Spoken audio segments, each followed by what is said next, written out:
Mamen.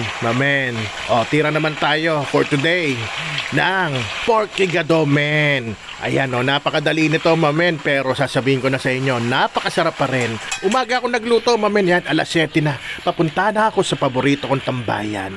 Yan o, tira tayo ng pampatulog at tirahin natin itong pampulutan. Pero pwede rin yan ulam. Actually, ulam yan sa bahay. Tumira lang ako ng onte. O, paano? Tirahin na natin. Baka tirahin pa ng iba. Eto na nga, mamen. O, yan yung pork natin. Binabad ko na yan sa toyo at onting paminta, mamen. Hindi lang yan. Pati yung atay, mamen. Binabad ko na rin yan. Kasi naman, asin at paminta lang goods na yan. Kaya simulan na natin, mamen. Yan. Gawin nating napakasimple para madali nyo magaya, mamen. Pero ginagarantis ako. Wrap sa pa rin to.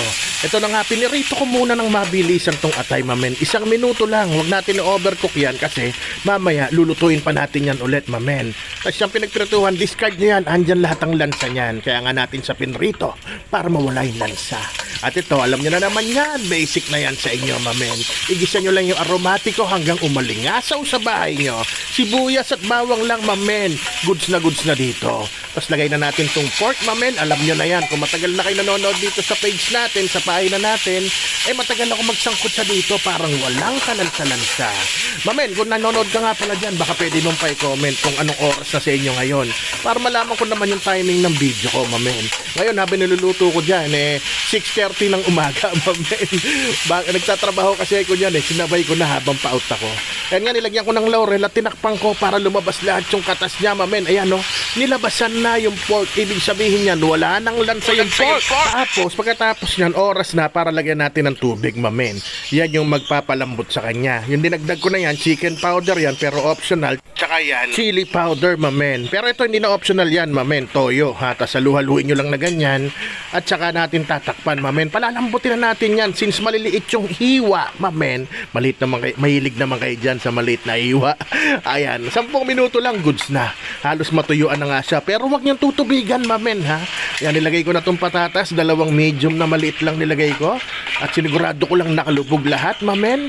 Tapos pagkatapos niyan, isusunod ko na rin kagad yung sunod na rekado niyan, mamen. Which is yung atay. Since 1 minuto lang natin niluto yan, meron pa tayong window para lutuin siya na hindi ma-overcook. Nilagyan ko na rin ng green peas, mamen. Tapos nilagay ko na rin tong bell pepper, di ba? Tingin pa lang, ang sarap-sarap na. Tingnan nyo naman yan, mapapabukas ka talaga ng beer yan. Baka nga gin pabuksan mo, mamen, Tapos ito nilagyan ko ng liver spray. Kaya lang, parang nabitin ako, lagay ko na nga lahat. Ayan, di ba? Imagine niyo kung anong lasa ng sarsa niyan, mamen. O alam nyo na kung ano kulang, di ba? Hintayin nyo lang. O yung sugar, mamen, optional na lang yan. Kung ayaw nyo maglagay, wag, ha? At ako, nabitin ako sa paminta kasi. Gusto ko mapaminta yung lasa. Dinagdagan ko lang. Bahala na kayo kung ayaw nyo magdagdag. Ayan, nilagyan ko rin ng suka. Mga half cup yan, mamen. At saka ako tinakpan. After 3 minutes, mamen. Ayan na siya. Goods na yan, mamen. Kayo na bahala kung gusto nyo pang pa-dry ng onte, paigain. Pero tikman nyo na. Pag kulang sa alat, timplahan nyo. Gusto nyo dagdagan yung asukal, kayo na bahala, mamen. Pero alam nyo na kasunod yan, syempre. Isisigaw ko na.